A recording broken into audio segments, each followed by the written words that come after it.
Bonjour et bienvenue pour cette interview. Je me présente Delphine de Mets en vie tes envies. Je vous propose des petites interviews de différents thérapeutes, coachs, accompagnants, artistes, des personnes que j'ai rencontrées sur mon chemin, pour qui j'ai eu un coup de cœur pour la personne ou pour ce qu'elle propose au monde, pour accompagner les personnes. Et j'avais envie de les partager parce que c'est quelque chose qui m'a toujours tenu à cœur, c'est de mettre en lien les personnes, de pouvoir les faire découvrir à d'autres. J'ai donc décidé de faire ces petites interviews. Ces personnes vont vous partager leur parcours de vie, leur thérapie, leurs outils, quelques conseils aussi. Et voilà, j'espère que ça fera écho à votre histoire peut-être, et puis que ça vous permettra peut-être de vous donner envie d'aller les rencontrer, de personne à personne ou en Zoom, ou de les suivre, et peut-être que ça apportera aussi de la valeur. C'est tout ce que j'espère à votre vie, sur votre chemin. En parallèle de ça, je suis accompagnante olfactive, donc je réalise des coachings olfactifs et des massages olfactifs qui permettent, grâce à l'odorat, d'être en lien directement avec nos émotions et de pouvoir se libérer de croyances limitantes, d'émotions du passé qui nous bloquent, et cela nous permet aussi de pouvoir retrouver les qualités enfouies qu'on a toujours eues en nous, qu'on a juste été endormir profondément, de pouvoir les révéler à nouveau, et puis d'améliorer notre estime de nous-mêmes et par la suite notre confiance en nous. Voilà, je vous laisse découvrir l'invité du jour, et puis n'hésitez pas à noter en commentaire si vous avez aimé, si ça vous a apporté quelque chose. Je vous souhaite une belle journée.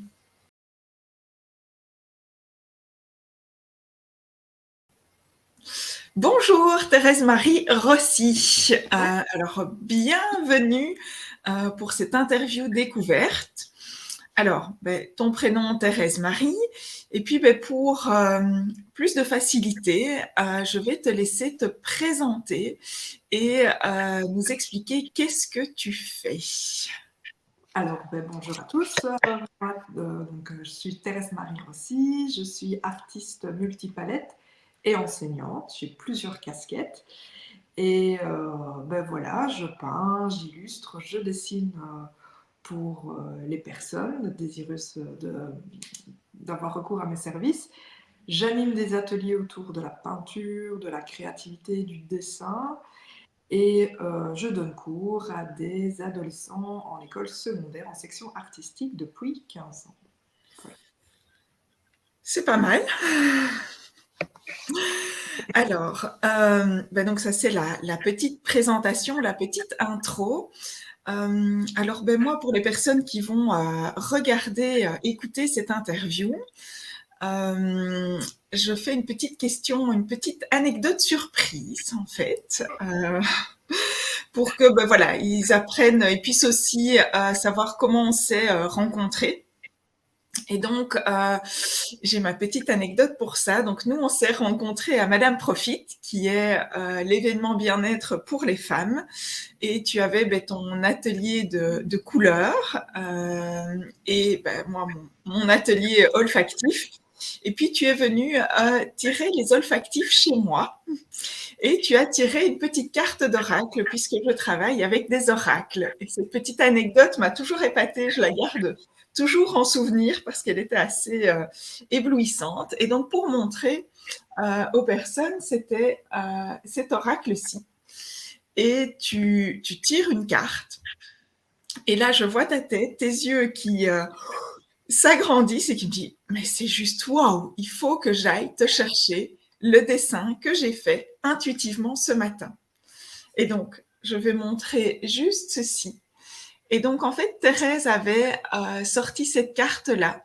Et le matin même, donc comme quoi tu es vraiment connecté, enfin voilà, avec les énergies. C'est ça que j'avais envie de présenter sur toi aussi, te concernant.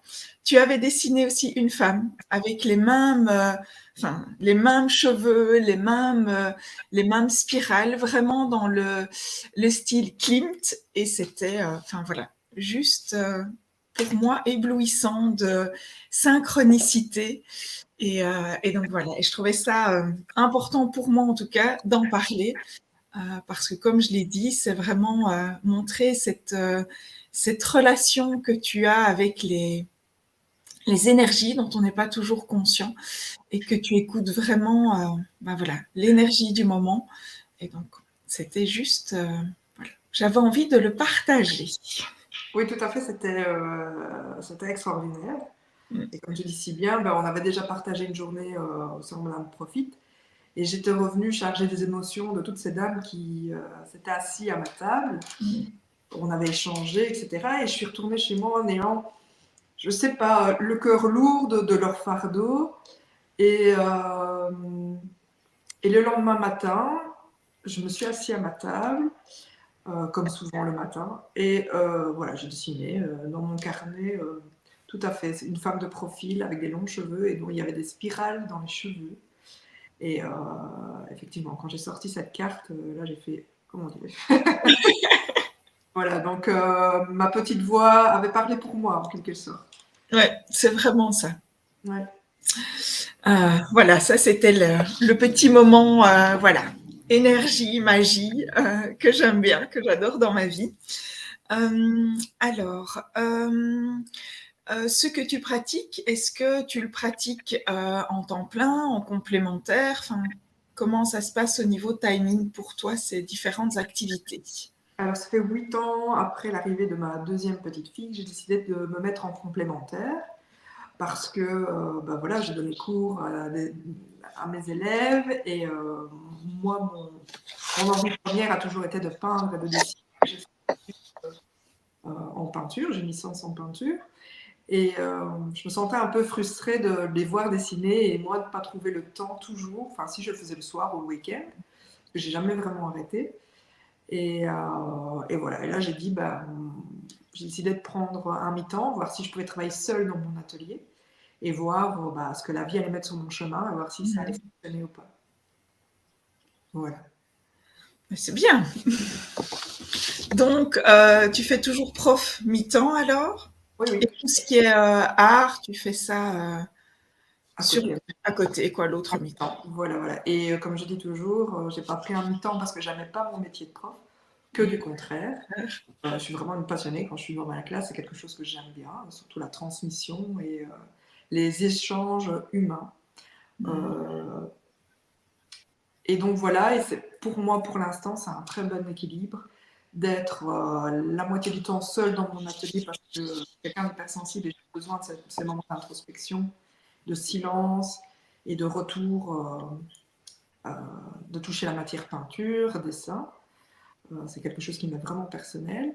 Mais en même temps, j'ai besoin d'aller partager, de transmettre tout ce que j'apprends dans mon atelier et d'avoir ce côté social, la rencontre avec les gens, avec l'humain.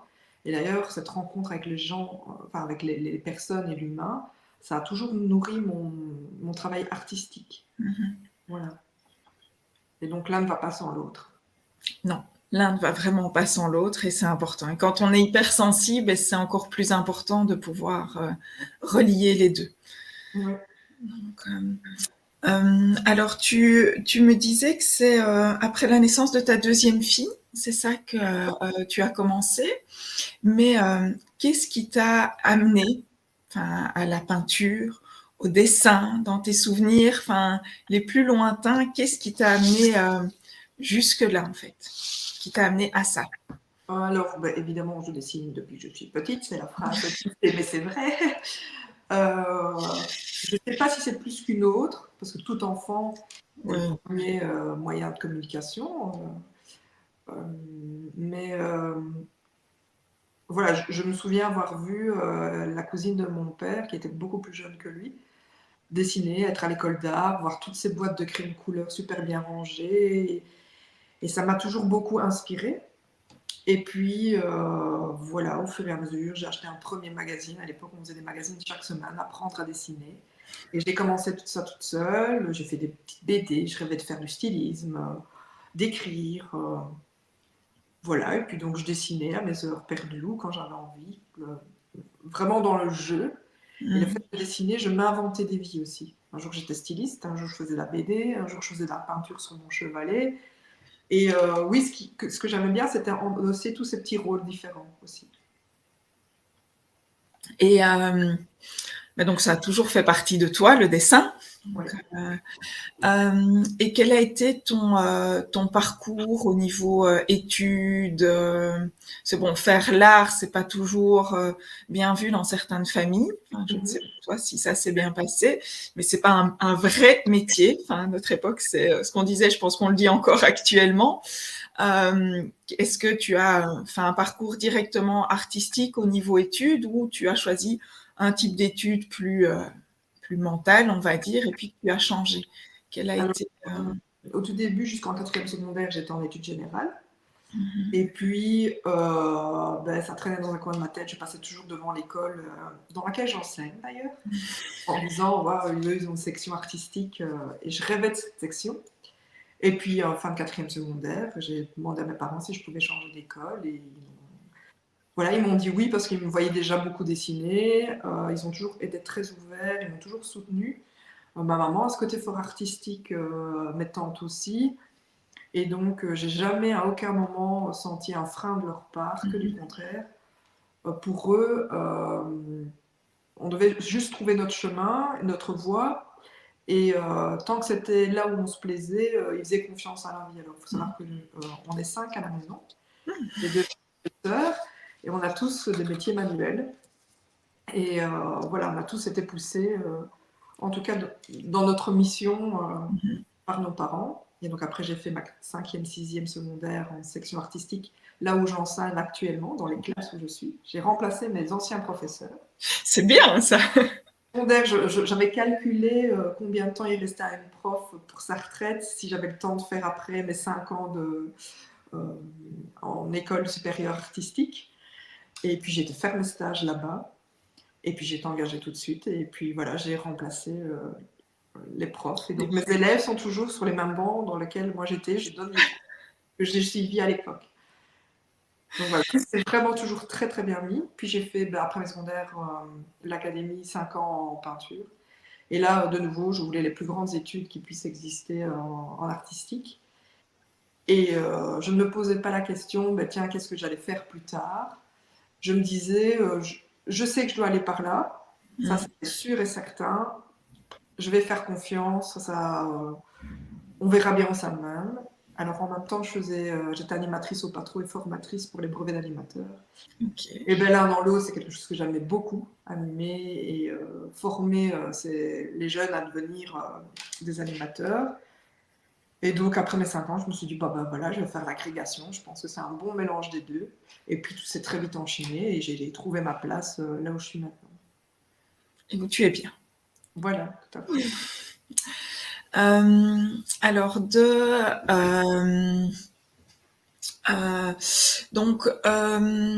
alors je réfléchis un petit peu dans toutes les questions que j'avais à peu près préparées.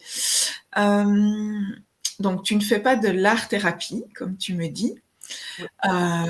mais quand tu fais tes ateliers où les personnes viennent dessiner, viennent peindre, c'est une forme quand même aussi de thérapie, puisque on peut se poser et tout ça. On peut laisser aller à son inspiration. Ça permet, je trouve, de pouvoir se recentrer. Quand tu fais ces ateliers, parce que tu fais la peinture, je sais avec la géométrie sacrée aussi, qu'est-ce que les personnes te disent à la fin de ces ateliers? Qu'est-ce que ça leur permet en fait comme... Alors souvent, ils arrivent un peu stressés, angoissés, parce que c'est un public qui habituellement ne dessine pas ou ne peint pas, mais rêve inconsciemment ou consciemment de le faire et n'ose pas. Et donc, dans mes ateliers, je donne cette opportunité-là d'offrir à la personne qui rêve de ça, mais qui pense ne pas être capable, de lui montrer qu'en fait, avec des bons trucs, des bonnes astuces, et avec un pas à pas, une gradation dans les activités, elles vont pouvoir y arriver aussi. Je dis elles parce que j'ai un public essentiellement féminin.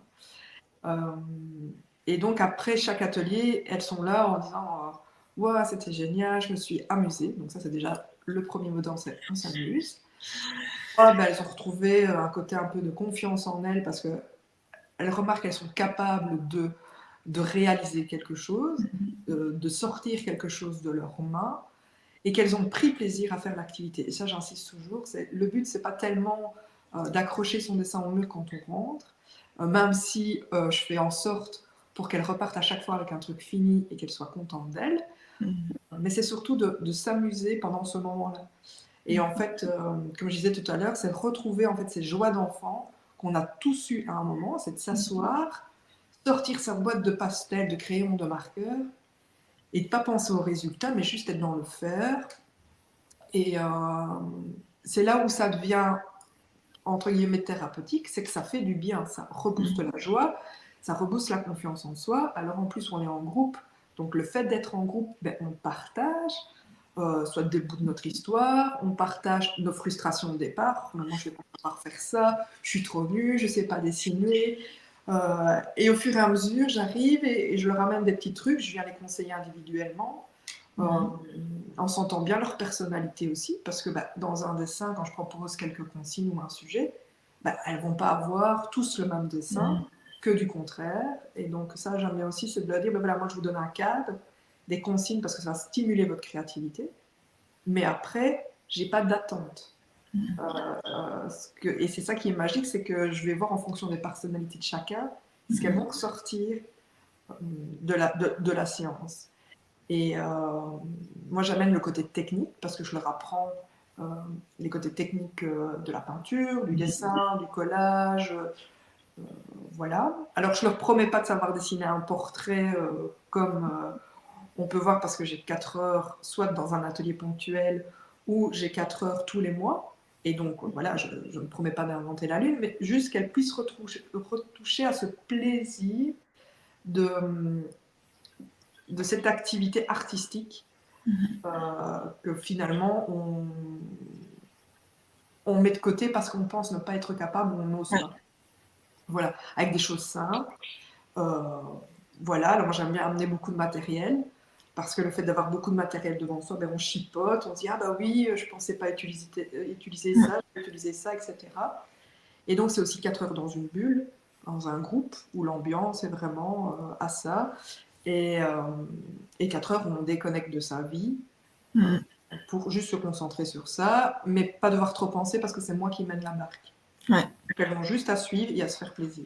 C'est là où c'est thérapeutique, c'est dans le sens simplement que ça redonne de la joie, ça redonne de la confiance en soi, mais je ne vais pas commencer à leur demander, en tout cas pour mes ateliers annuels, d'aller écrire sur elles ou d'aller s'épancher, c'est pas le but du jeu. En tout cas pour l'instant. Pour l'instant. Oui, on verra. C'est jamais dans la vie.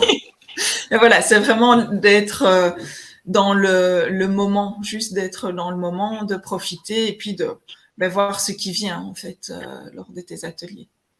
Oui, oui, c'est vraiment ça. C'est retrouver ce plaisir du jeu, d'être bien, d'oser s'amuser avec la matière, les couleurs, de donner vie à quelque chose et de se dépasser, ça aussi. Parce qu'on arrive en disant ah, je vais pas y arriver, ouh là là, ça me fait peur, parce que quand j'explique, je vois bien au début, donc je montre ce qu'on va faire, et je vois bien leurs yeux en disant ah, je vais pas y arriver, c'est pas possible. En plus, souvent, donc elles arrivent fatiguées du boulot. Et après, je vois vraiment à chaque atelier, elles ressortent de là comme si elles avaient été reboostées de joie. Et, voilà, et ça, c'est la plus belle chose qui arrive pour moi, c'est de voir ce résultat-là au-delà du dessin. C'est de les voir voilà, contentes et elles reviennent. Donc ça veut dire que voilà, ça fonctionne. Anne qui m'a dit oh, non, mais moi c'est non négociable. Ça, c'est inscrit dans mon agenda par tous les moyens. C'est le truc que je ne rate pas. Voilà, parce que c'est aussi, donc j'ai des ateliers créatifs une fois par mois. Et donc une fois par mois, ça permet de mettre ça dans son agenda. De se dire, ben, je m'accorde au moins une fois par mois ces 4 heures créatives. C'est pas trop lourd dans la charge. Parce que je pense que si je fais une fois par semaine, je sais que c'est compliqué. J'ai souvent des mères de famille autour de la table, des femmes très actives, et donc ben voilà, il faut aussi trouver un juste milieu. Oui, dans nos charges de tous les jours, des enfants, du travail, des courses, de la maison, c'est parfois compliqué de se trouver 4 heures, déjà parfois 1 heure. Enfin voilà, par semaine, ça peut parfois être compliqué de trouver 1 heure juste pour soi. 4 heures, c'est vrai que toutes les semaines, c'est un petit peu plus compliqué, je pense, Voilà. pour tout le monde. Une soirée par mois, c'est bien. Voilà, c'est très très bien. Et ces ateliers, tu les fais où? Où est-ce qu'ils se passent? Alors, il se passe aux Ateliers de la Comète à Yons, c'est juste à côté de Mons. Voilà, les Ateliers de la Comète, c'est une maison où justement il y a une dame qui fait de l'art-thérapie. Il y a une psychologue, donc c'est déjà une maison qui est dédiée au bien-être de la personne, de l'enfant, de l'adolescent. Et donc c'est la première année où j'installe mes ateliers là, et pour moi c'était une évidence, parce que ça allait dans la philosophie dans laquelle je voulais amener ces ateliers aussi. Et donc voilà, c'est une maison qui est vraiment dédiée à ça, on n'habite pas là, mais moi voilà, je donne mes ateliers dans le salon qui est transformé en atelier. Et donc c'est ça que je dis toujours, c'est des ateliers où on va se sentir aussi bien qu'à la maison, parce que le lieu euh, inspire ça aussi. Voilà. Amène l'énergie du cocoon de la maison et de Voilà, se voilà. sentir bien pour pouvoir se laisser, enfin, se laisser aller en fait à son inspiration. Et, Oui. donc de toute façon, pour les personnes qui écoutent, je mettrai toutes les infos sous la vidéo aussi, tous les liens aussi pour te retrouver. Alors, tu as des filles. Alors, comme ce n'est pas une thérapie que tu fais, mais qui a un effet quand même bénéfique, est-ce que tu dessines avec tes filles? Est-ce qu'elles viennent dessiner avec toi? Est-ce qu'elles sont aussi dans ce manuel? Ou voilà, est-ce que tu utilises les bénéfices du dessin avec tes filles, par exemple? Avec ta famille? On ne décide pas d'un moment où on s'installe autour de la table, on dit bon maintenant on va faire du dessin. C'est plutôt que mon atelier est à la maison et donc et j'y suis très souvent. Et donc voilà, quand elles arrivent et que je suis là en train de travailler, de dessiner, quand elles ont envie, elles viennent s'installer à côté de moi. Alors dans mon atelier, j'ai ma table de dessin, j'ai ma table avec mon ordinateur, j'ai ma table avec mes machines à coudre et mon armoire avec tous mes trucs de bricolage. Parce que voilà, je suis un peu multi, j'aime bien beaucoup de choses. Et donc parfois elles s'installent et elles viennent chipoter à côté de moi et ça fonctionne plus sur l'exemple. Elles me voient plus faire ou chipoter et puis elles vont décider de faire pas la même chose, mais en tout cas d'utiliser les mêmes outils et de faire à leur sauce. Voilà, après j'ai un mari aussi qui est très créatif aussi, qui chipote beaucoup et donc l'un avec l'autre, elles nous voient tous les deux beaucoup bricoler, chipoter. Et voilà, et je pense que ça, on leur a bien transmis ça, parce que dès qu'elle s'ennuie un petit peu, la dernière fois, ma fille pleurait pendant 1 heure parce qu'elle s'ennuyait. Et à un moment, elle a eu un déclic, elle est partie chercher des caisses en carton, cutter, pistocole, et elle a monté toute une maison en carton pour ses doudous. Donc voilà, c'est le plus important. C'est pas que j'ai envie de m'asseoir avec elle et qu'on va faire ça, c'est plutôt que quand elles le sentent, elles m'accompagnent dans mon atelier, moi je fais quelque chose, ou à un moment on fait à deux. Mais voilà, plus par l'exemple. Oui, par l'inspiration. Voilà, c'est ça. Donc tu inspires tes filles, c'est très bien. Et ton homme aussi, puisqu'il est créatif, donc Voilà. c'est Et bien. elle m'inspire et il m'inspire aussi, ça va dans le sens. C'est toujours hein, ça, les enfants viennent toujours faire bouger des choses chez les parents, donner aussi de l'inspiration. Alors, elles aiment bien me donner des idées aussi. Ah, chouette ça. Voilà. Elles Et ont, elles ont quel âge tes filles? 10 et 8 ans. 10 et 8 ans. Okay. On va avoir 11 et 9 ici le mois prochain. Donc, ça grandit vite. Alors, si tu avais pour des personnes qui seraient intéressées par le dessin ou par quoi que ce soit, enfin d'autres qui fait partie de ta vie et de ton inspiration et de ce qui t'inspire aussi toi, enfin au jour le jour, j'ai envie de dire, est-ce que tu aurais 1 ou 2 livres que tu aurais envie de conseiller?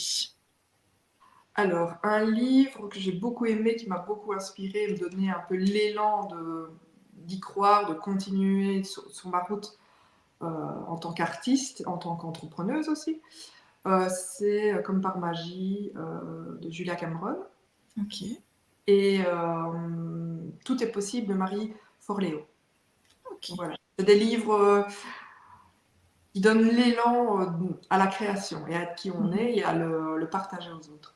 Voilà, c'est 2 livres où j'ai corné, je pense, les 3/4 des pages. D'accord, parce que je suis comment dire, je lis beaucoup, beaucoup, beaucoup, beaucoup. Et alors j'aime bien, je corne les pages aussi, il ne faut pas faire ça apparemment, mais bon, je le fais quand même. Et puis j'écris dans un carnet les passages qui m'ont animé, qui m'ont nourri. Et voilà, et souvent mon mari dit, ce serait plus simple que tu cornes les pages dont tu n'as pas besoin plutôt que de corner les pages dont tu as besoin. Voilà, et donc ces 2 livres-là, j'ai beaucoup corné les pages. Ils sont cornés entièrement presque en fait. Presque. Presque. Eh ben, je noterai les références en dessous, je ne les connais pas du tout, ces livres-là. Je conseille. J'irai découvrir ça. C'est ça qui est bien, c'est que je découvre aussi des livres pour moi, donc c'est très très chouette pour mes petites lectures au soleil dans mon transat. C'est tip top. Alors, est-ce que tu aurais également un conseil? Donc voilà, mais toi tu as été vraiment soutenu dans ton parcours au niveau familial. Mais voilà, il y a d'autres personnes qui n'ont pas ce soutien-là au niveau artistique, qui ont d'autres. Voilà, on a tous nos difficultés. Alors devenir entrepreneur, mi-temps aussi, c'est pas toujours évident. Et donc, est-ce que tu aurais un conseil que tu aurais envie de donner, voilà, que tu aurais aimé entendre plus tôt dans ta vie ou qui est arrivé au bon moment, mais qui t'a donné ce déclic, qui t'a permis d'avancer? Alors, je dirais déjà de se faire confiance à soi, d'écouter cette petite voix qu'on a au fond de soi pour aller vers là où on est censé aller, d'avoir un objectif, mais d'être assez ouvert à toutes les opportunités qui vont se mettre sur votre chemin. Alors pourquoi je dis ça? Parce que j'ai une histoire aussi un peu particulière. Quand j'ai décidé de me mettre à mi-temps, j'ai fait la peinture, mais en fait moi je rêvais de faire l'illustration, que je n'ai pas faite, pour des raisons X, Y.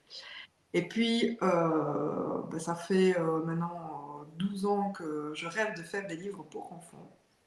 Et quand j'ai décidé d'arrêter, mon objectif c'était ça, c'était dessiner des livres pour enfants, me faire éditer et voir si ça marche et continuer. Alors jusqu'à ce jour, aucune maison d'édition m'a dit oui pour un projet. Pourtant, j'ai une dizaine de livres, de projets de bouquins avec différentes autrices, certaines même connues, dans mon armoire, qui ont essuyé des refus. Donc j'ai plein de personnages qui sont là, du travail, voilà. Mais pendant ces 10 ans, j'ai fait plein d'autres choses auxquelles je ne pensais absolument pas. Que ce soit créer déjà mon entreprise, faire des objets dérivés, mettre à l'avant des objets dérivés de mes illustrations. Alors, je me suis formée en design textile, j'ai travaillé pour une société au Danemark et j'ai sorti des collections de tissus. J'ai collaboré avec des gens sur des projets incroyables. Le projet de faire des cours des ateliers pour adultes, à la base, je ne m'arrêtais pas pour ça puisque j'avais l'école.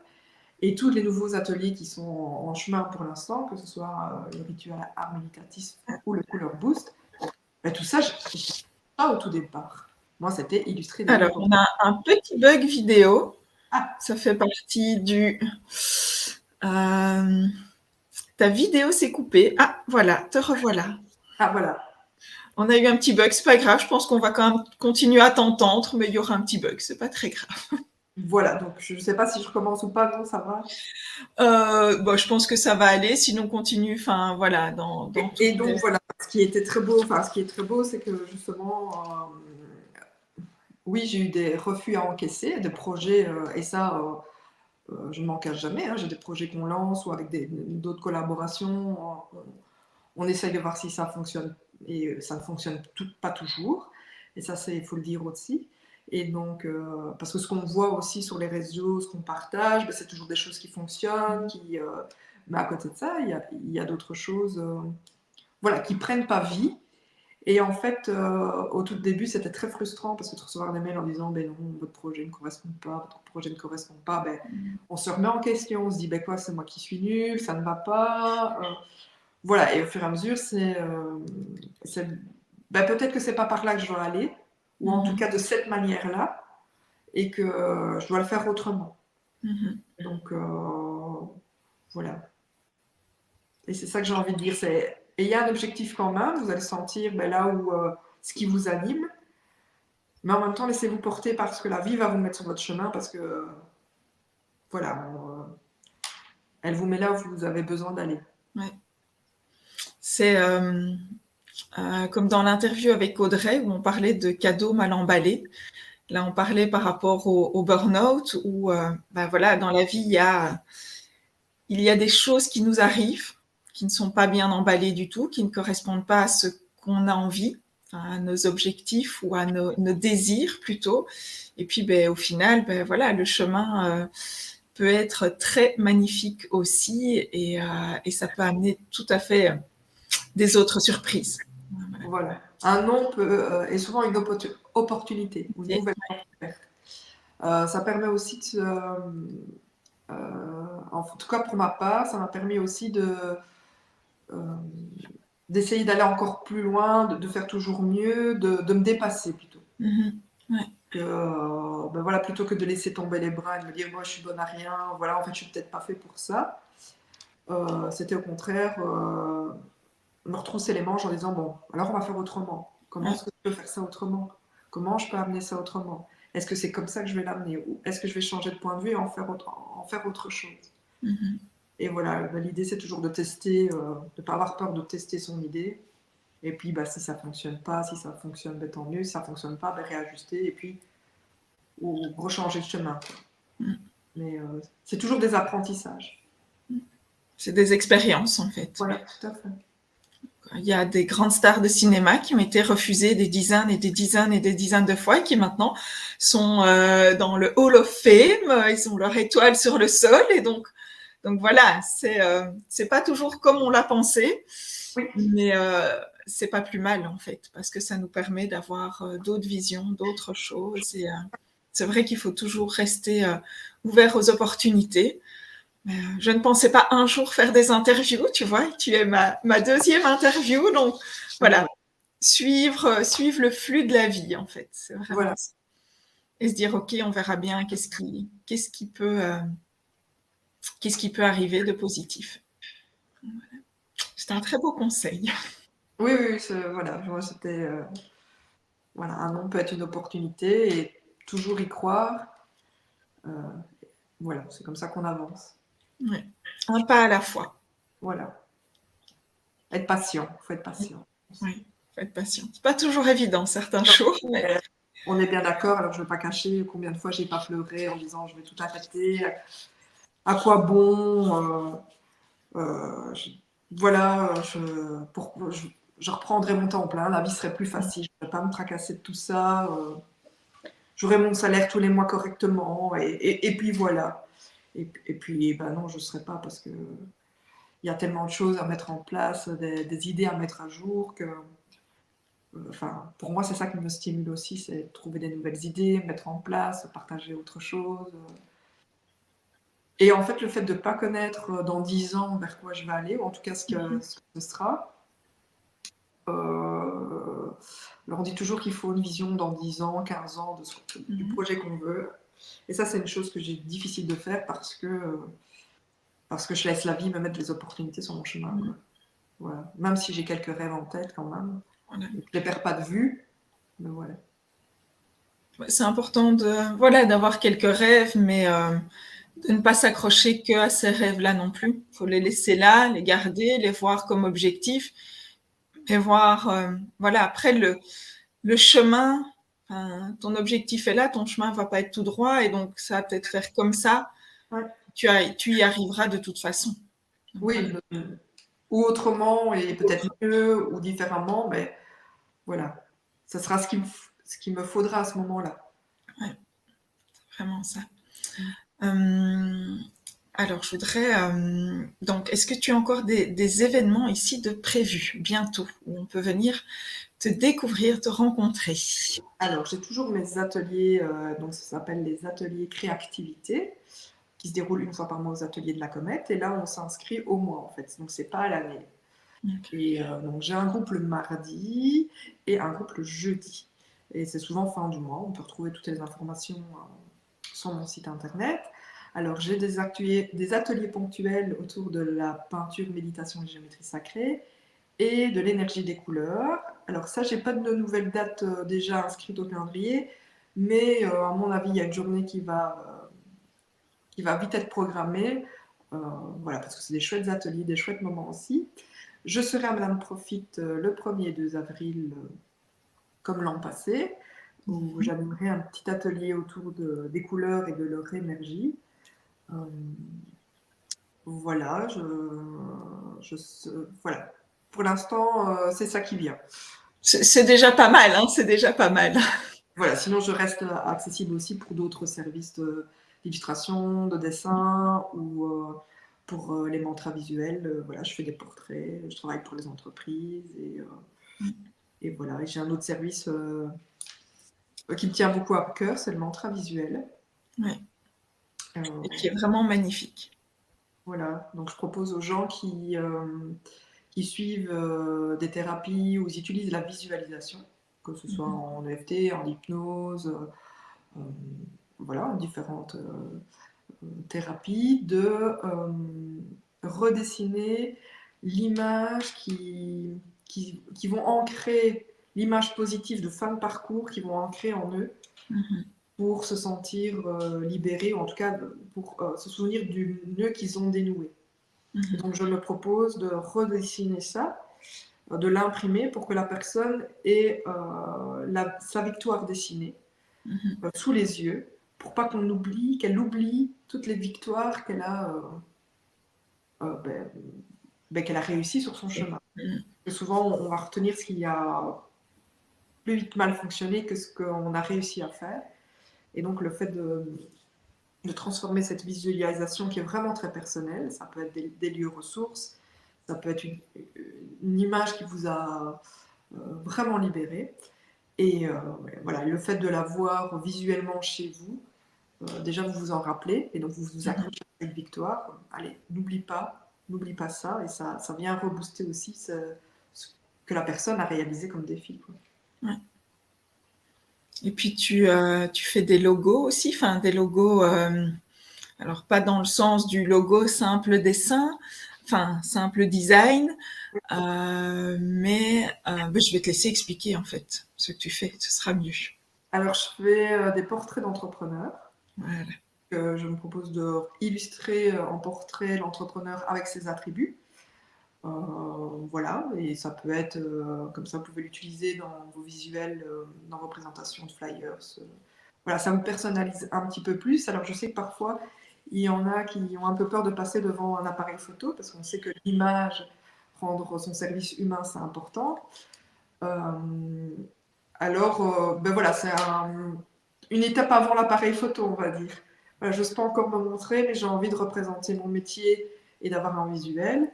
Mais voilà, je suis là pour vous représenter avec vos métiers, soutenir votre projet personnel. Moi, je fais des portraits aussi de famille, des portraits pour qui vous voulez. Voilà. Mais portrait dessin, peinture plutôt que portrait photo. Voilà, c'est ça, c'est ça. Voilà. C'est une autre façon de faire et qui est, voilà, moi je trouve que c'est vraiment toujours joli quand je vois les créations que tu réalises. Voilà, je pense au portrait d'Aurélie, voilà aussi de Madame Profite, voilà, aux petites créations, les portraits de famille que tu as réalisés. Voilà, on sent que tu fais ressortir aussi la personnalité de la personne, voilà, son énergie, vraiment ce qui émane de cette personne-là pour son portrait, tu fais vraiment ressortir ça et c'est vraiment très joli. Merci. Ben, c'est important pour moi, quand je travaille pour quelqu'un, d'être vraiment en lien avec cette personne-là. Et que ce soit pour ces services-là ou d'autant plus pour le mantra visuel. Alors, par exemple, pour le mantra visuel, avant de dessiner, d'ailleurs, je rencontre la personne, elle m'explique cette vision qui est quand même assez intime. Et puis, je laisse faire mon imagination, et l'image mentale vient assez vite. Et alors, avant de faire le dessin, moi-même, je me reconnecte à mon intuition pour être vraiment en lien. Alors moi, je pratique beaucoup la méditation. J'adore explorer les états modifiés de conscience. Je suis quelqu'un qui est très très en lien avec la vie et tout ce qu'elle peut nous apporter d'un peu, c'est pas magique, mais en tout cas d'essentiel. Et ça fait partie de mon chemin aussi depuis le tout début, parce que je suis dans une famille très ouverte à ça. Et donc je pense qu'il y a cette connexion à l'autre qu'on m'a appris depuis petite, qui fait partie en fait du travail et du travail que j'ai avec mes clients. Mais tu fais ça parfaitement, je trouve. Donc, voilà. J'essaye. Voilà, et c'est pas de la flatterie, tu me connais. Voilà, je dis ce que je pense, et donc voilà. C'est pour ça que ben voilà, tu fais partie aussi des personnes que je voulais interviewer aujourd'hui. Je vais y arriver. J'ai une dernière question. C'est la question, c'est le pourquoi de. Bon, tu en as déjà parlé. Enfin voilà, on a déjà pu découvrir ça dans le reste de l'interview. Mais qu'est-ce qui te plaît dans ce métier, ce qu'il t'apporte et quel sens il donne à ta vie? Ce qui m'apporte, il apporte le sens de ma vie, entre autres. Pour moi, c'est comme si c'était l'outil qui me permettait de faire ce pourquoi je suis ici. Et d'exprimer que ce soit mes émotions, mais aussi d'exprimer, d'amener mon énergie dans mes dessins pour que les gens, quand ils les regardent, ils se sentent emportés dans ces dessins, ou que ce soit dans mes services. En tout cas, il y a toujours un rapport à l'autre qui est important. C'est pas moi, artiste, qui crée tout seul dans mon atelier, et puis, tenez, regardez. Mais c'est vraiment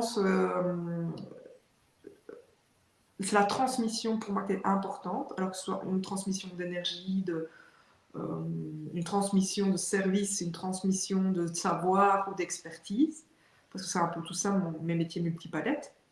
En tout cas, il y a toujours cette idée de donner. Une phrase que, voilà, de mon éducation m'a toujours inculquée: plus tu donnes et plus tu reçois. Et ça a toujours été très ancré en moi. Mais aussi, nourris-toi d'abord avant d'aller nourrir les autres. Voilà, donc toujours ce lien, on fait un retour sur soi, mais en même temps, après, c'est fait pour être partagé. Et donc, je pense que mon métier, c'est un outil pour partager ce que j'ai à partager autour de moi. Et moi, c'est le dessin, la peinture et l'enseignement, la transmission, quoi. Voilà. Oui, et je reviens sur ce que tu disais, donner, c'est important et on reçoit tout autant qu'on donne. Enfin voilà, c'est un échange d'énergie. Mais cette petite phrase en plus que tu as ajoutée, que j'aime bien, c'est que il faut penser aussi à soi. Enfin moi, comme je dis toujours, tu peux pas remplir le verre de l'autre si ta carafe est vide. Oui. Donc je pense que c'est vraiment quelque chose qui est important à rappeler, parce que souvent, voilà, la générosité, c'est important de donner, c'est très ancré. Enfin, moi, dans mon éducation, c'est la même chose aussi, puis dans ma personnalité. Mais il faut surtout pas s'oublier soi, en fait, parce que sinon, on se vide. Et donc ça, je trouve ça vraiment important que les gens y pensent aussi en plus. Parce qu'en plus, quand notre carafe est pleine, je dis, moi, je vois vraiment la carafe et le verre, la qualité de ce qu'on donne n'en sera que meilleure. Tout à fait. Parce que ce ne sera pas juste des petites gouttes, ce sera un grand verre bien rempli. Ouais.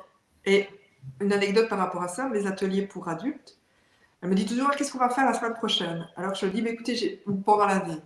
Alors j'ai toujours: j'ai pas un programme. Par rapport à l'école où là j'ai un programme, là j'ai pas un programme.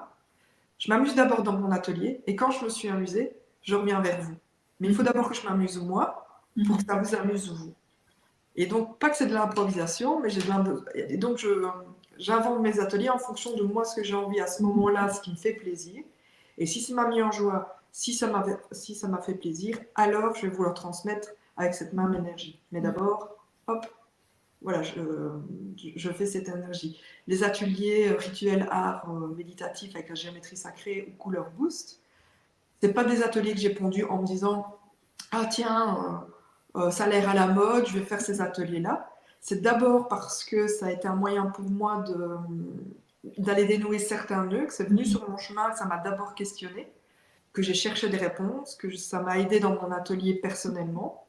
Ça s'est mis sur ma route. J'ai pas pensé aux autres quand j'ai fait ça. Et après, parce que j'ai vu tout l'intérêt de pratiquer ça, la joie que ça m'apportait, le bienfait que ça m'apportait, qu'après je me suis dit, ah ben je vais en faire un atelier, parce que si ça me met en joie, si ça m'a intéressé autant, je trouve ça magnifique, ce que j'ai lu, parce que comme je vous ai dit, moi je suis très curieuse, je lis beaucoup, j'apprends toujours beaucoup, je me forme beaucoup, alors ça va faire du bien aux autres aussi. Et ça fonctionne, enfin, en tout cas, pour l'instant, c'est comme ça que je fonctionne. C'est parce que d'abord, ça m'a nourri personnellement, que après je le transmets aux autres. Pour que ceux qui vont participer, ou en tout cas vont s'en nourrir aussi, puissent trouver leur part à elles de satisfaction dans ces ateliers, quoi. Tu es ton pré-test, en fait. Oui, voilà, j'avance moi sur ma route, et en fonction de comment j'avance sur ma route, après, les outils que moi j'ai testés, que moi j'ai essuyés, là où je suis tombée, les moyens où j'ai trouvé pour me relever, c'était ça, puis ça, puis ça. En fait, c'est un mélange de tout ça. Et c'est pour ça que c'est pour moi difficile d'avoir une vision à 10, 15 ans de ce que j'ai envie de faire. Parce que comme je mène mes projets, comme moi je mène ma vie ou comment elle arrive à moi, je ne sais pas dire. Si, j'ai des envies, j'ai des rêves, je sais ce que je veux faire et ne plus faire. Mais pour savoir ce que je veux faire et plus faire, il a fallu que je fasse des expériences pour dire ah oui, en fait, ça en fait je veux plus faire. Je pensais que ça me correspondait, mais ça ne me correspondait pas. Donc voilà. Comme on disait tout à l'heure, tu vas sur le chemin et tu verras bien ce qui arrive, en fait. Voilà. Mais j'oublie pas non plus que sur ce chemin-là, il faut que je me mette en action. C'est pas se mettre sur le chemin et attendre que quelqu'un arrive, parce que ça fonctionne pas. C'est je fais une action pour déplacer une énergie qui va aller dans l'autre sens. Je fais une action pour avoir une réponse. Je fais une action pour avoir une réponse. Je cherche. Je chipote. Je me mets en action. Je fais. Et après, j'écoute. Et je vois aussi ce qui arrive ou pas. De toute façon, dans le pratico-pratique, si tu es simplement, si je visualise, tu es sur un chemin, si tu restes assis là sur le banc, il n'y a rien qui va arriver. Il faut faire un pas et puis un second et il faut avancer sur le chemin pour voir ce qu'il y a plus loin après le tournant. Et voilà, il faut avancer. Dans la vraie vie, même physiquement, il faut faire des pas, il faut avancer. Je dirais plus explorer. Voilà. Oui, j'aime bien ce verbe-là, explorer, ça allait découvrir à droite, à gauche. Ah oui, c'est comme ça, être curieux. Mais pas être curieux de voyeurisme, hein, c'est être curieux de ah oui, tiens, ça et ça fonctionne comme ça. Et c'est comme ça que les liens se font. Et ça fait partie aussi de la créativité, c'est faire les liens entre les choses. Et ça, c'est quelque chose que j'ai appris au fur et à mesure des années. Voilà, je me nourris de plein d'autres choses.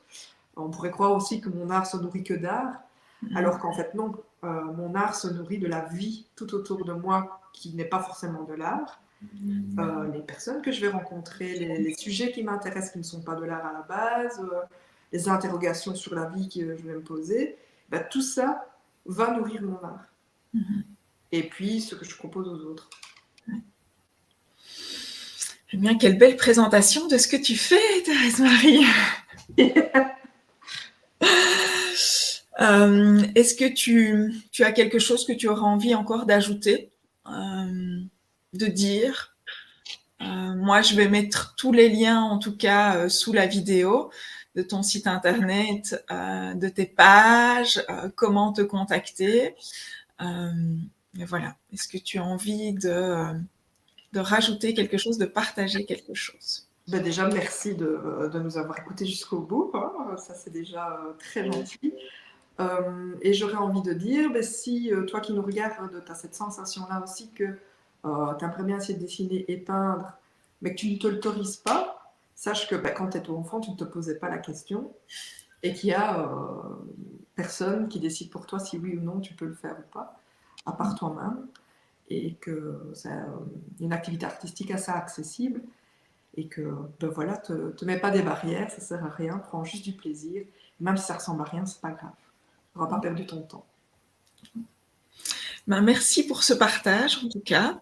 Merci à toi pour ta présence aujourd'hui, d'avoir accepté cette interview, pour pouvoir partager ce que tu fais, partager ton parcours aussi, tes réflexions et ce que tu donnes aux autres. Voilà, moi, c'était vraiment le but des interviews que je fais, c'est que vous puissiez parler de ce que vous faites et de ce que vous permettez aux autres, ben, toi par la couleur, mais vous permettez à chaque personne de pouvoir faire éclore leur lumière ou rayonner un petit peu plus en fonction de chaque personne. Donc vraiment, merci beaucoup pour ça. Et puis, ben, on se retrouve très bientôt de toute façon. Tout à fait. Merci. Merci à toi.